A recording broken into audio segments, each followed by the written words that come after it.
మనము పైన ఏమన్నా శుభ్రం చేసుకోవాలంటే ఏం చేస్తామమ్మా? చెమట పట్టింది, బురద అయింది, ఏం చేస్తారు? నీళ్ళతో.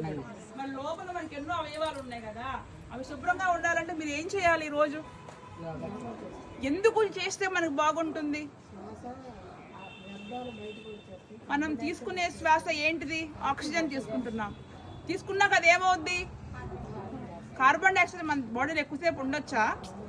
అలా బయటికి వెళ్ళకుండా లోపల స్టోర్ అయిపోతేనే అన్ని రోగాలకి దారులు అవుతున్నాయి వాళ్ళ రోజున. Depressions, high BP, hyper tension. ఇవాళ బాగున్న మనిషికి రేపొద్దున హాస్పిటల్కి వెళ్తే ఎక్కడి నుంచి ఎక్కడికి వెళ్తారో మనకు అర్థం కాని స్థితిలో ఉన్నాం. అలా కాకుండా పరిపూర్ణమైన ఆరోగ్యంతో మనిషి ఉండాలి అంటే యోగా అనేది మినిమం కర్తవ్యంగా భావించండి.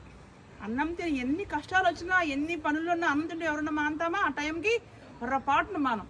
కానీ యోగా మన జీవితంలో భాగం చేసుకోవడానికి ఏముందిలే, యోగా చేయనా కూడా బాగానే ఉంది, రోడ్డు పైన వెళ్ళాలనుకుంటారు. కానీ గుర్తుపెట్టుకోండి, ఫ్రిడ్జ్లో పెట్టిన యాపిల్ పండుకి బయట పడేసిన యాపిల్ పండుకి ఎంత తేడా ఉంటుందో, చేసే మనిషి ఎంత తేజస్సుతో ఉంటాడు గుర్తుపెట్టుకోండి. ఎంతో పాజిటివ్గా తయారవుతాడు. ఏ పని అనుకుంటే ఆ పని అయిపోతుంది.